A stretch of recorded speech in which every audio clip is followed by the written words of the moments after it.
అందరికీ నమస్కారం అండి ఫ్రెండ్స్. మనకి ఇప్పుడిప్పుడే మరొక బ్రేకింగ్ న్యూస్ అప్డేట్ అయితే రావడం జరిగిందండి. అదేమిటంటే కుప్పకూలిన భారీ విమానం 62 మంది కన్నుమూత అంటూ ఇప్పుడే మనకు ఒక బ్రేకింగ్ న్యూస్ అప్డేట్ అయితే రావడం జరిగిందండి.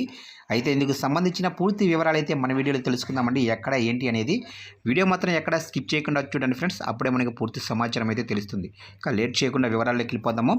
ఫ్రెండ్స్, అదొక చిన్న రిక్వెస్ట్ ఫ్రెండ్స్, ఇంతవరకు మన ఛానల్ని ఇంకా ఎవరైతే సబ్స్క్రైబ్ అయితే చేసుకోలేదో సబ్స్క్రైబ్ అయితే చేసుకోండి. ఎందుకంటే ఇలాంటి ముఖ్యమైన అప్డేట్స్ ఎప్పటికప్పుడు మీకు తెలియజేస్తూ ఉంటాను. ఇక లేట్ చేయకుండా టాపిక్లోకి వెళ్ళిపోదాము. ఇక బ్రెజిల్లోనే విన్హెడోలో 62 మందితో ప్రయాణిస్తున్న విమానం కుప్పకూలిపోయింది. ఇక స్థానిక మీడియా సంస్థలు ఈ ఘటన వార్తను శుక్రవారం వెల్లడించాయి.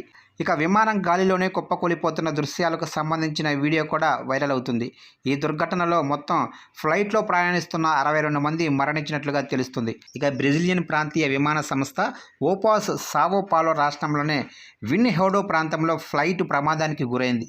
ఇక విమానం కాస్కెవెల్ నుండి గోర్లోస్ విమానాశ్రయానికి వెళ్లే మార్గంలో నేలపై కుప్పకూలిపోయింది. ప్రమాదంలో 58 మంది ప్రయాణికులతో పాటు 4 మంది సిబ్బంది ఉన్నారు. వీరంతా మరణించినట్లుగా తెలుస్తుంది.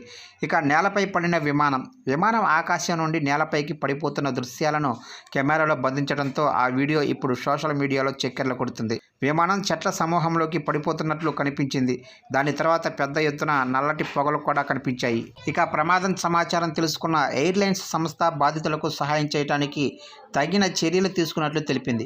అయితే ప్రమాదానికి కారణం ఏమిటి, విమానంలో ఉన్నవారి పరిస్థితికి సంబంధించిన వివరాలు మాత్రం ఇప్పటి వరకు తెలియరాలేదు. ఇక ఓపాస్ పాల్గొన్న వారికి మద్దతుగా అన్ని చర్యలు కూడా తీసుకుంటుంది. ఇక ప్రయాణికులు, విమాన సిబ్బంది, కుటుంబ సభ్యులకు సమాచారాన్ని అందించడానికి అందుబాటులో ఉన్న ప్రత్యేక హెల్ప్ లైన్ ద్వారా మద్దతులను అందిస్తున్నట్లు ప్రాంతీయ విమానయాన సంస్థ పేర్కొంది. దీనికి సంబంధించిన మరిన్ని వివరాలు తెలియాల్సి ఉంది.